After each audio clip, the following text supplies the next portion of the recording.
सूपामुनि की कथा। द्वापर युग में पांडसुत श्री कृष्ण के दोस्त कहाए थे। अभिमानी वीर लड़ाकू थे, सूपामुनि से शर्माए थे। ऐसे सूपामुनि भक्त का लिखूं इतिहास पुराना। बैठे नर नारी सभी सुनिए धर के ध्याना। क्या आदि पुत्र ने सोतागण से कहा कि द्वापर युग में जब महाभारत का युद्ध समाप्त हो गया, पांडव लोग उसमें विजयी हुए, उस समय युधिष्ठिर ने स्वप्न में देखा कि कौरव लोग तलवार और भाले लेकर उनकी तरफ दौड़े आ रहे हैं। युधिष्ठिर ने यह स्वप्न श्री कृष्ण से बताया। श्री कृष्ण ने कहा, ये युधिष्ठिर, तुम्हें महापातक लग गया है, उससे मुक्ति पाने के लिए एक महायज्ञ कीजिए, जिसमें सभी मुनियों और ब्रह्मचारियों को आमंत्रित करके भोजन करवाइए। श्री कृष्ण ने आकाश में बहुत ऊंचे पर घंटा बधाकर युधिष्ठिर से कहा, जब तुम्हारा यज्ञ पूरा हो जाएगा तब यह घंटा 7 बार अपने आप बजेगा। भोजन यज्ञ प्रारंभ हुआ। हजारों मुनियों और ब्रह्मचारियों ने भोजन किया, परंतु एक बार भी घंटा नहीं बजा।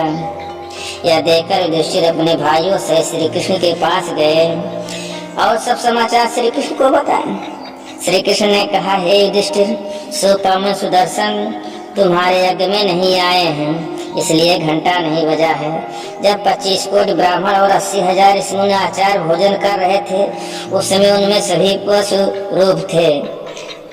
80,000 ऋषि मुनि आचार्य ब्राह्मण भी, 25 कोटि ब्राह्मण, इतने लोग थे, लेकिन सब पशुमान थे। कोई धन पशु धन का अभिमानी, कोई विद्या पशु विद्या का अभिमानी, कोई रूप पशु और कोई बल पशु था। उनमें न तो कोई अभिमान रहित था, न सच्चा भक्त और न सच्चा तपस्वी ही। यदि तुम यज्ञ पूरा करना चाहते हो तो काशी जाकर सूपामुनि सुदर्शन को सादर लिवा आओ, तभी तुम्हारा यज्ञ पूरा होगा। युधिष्ठिर ने अपने भाई भीम को भेजा। भीम ने जाकर सूपामुनि से कहा, हे सुदर्शन महाराज, आपको श्री कृष्ण तथा धर्मराज युधिष्ठिर ने यज्ञ में भोजन करने के लिए बुलाया है, मेरे साथ अभी चलो।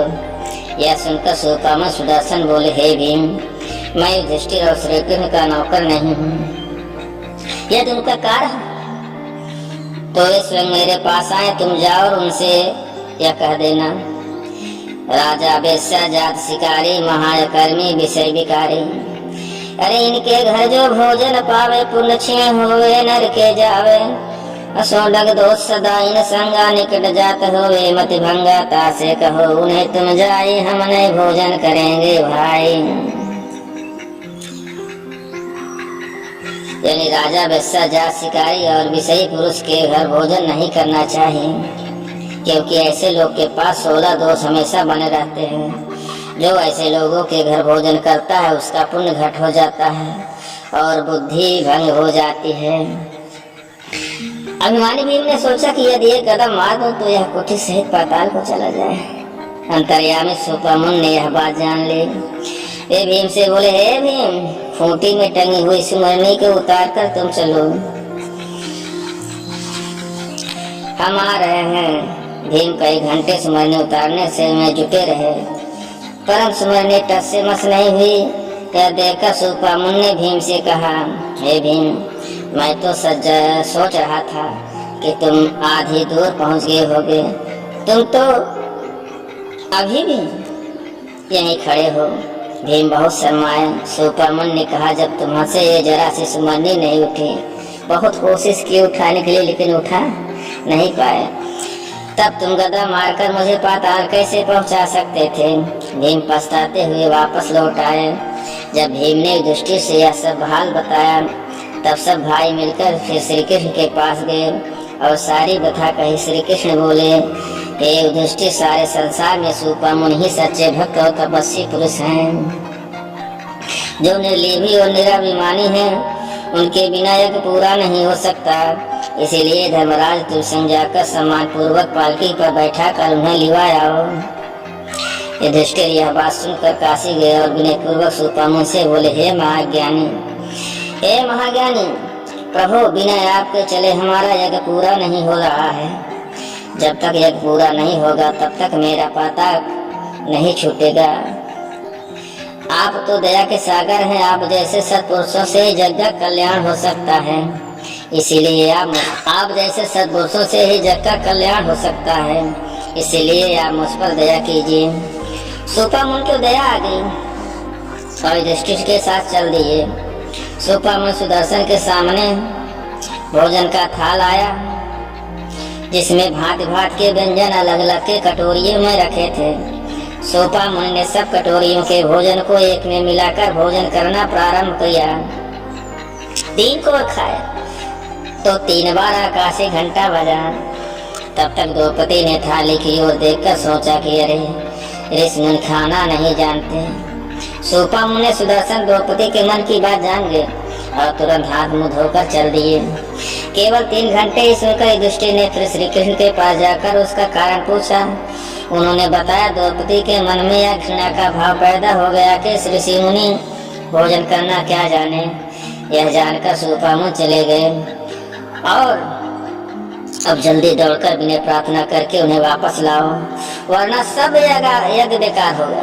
युधिष्ठिर सुपामुन के पीछे पीछे दौड़े और चरणों पर गिरकर बोले, भगवान अपराध क्षमा कीजिए और मेरे ऊपर दया कीजिए।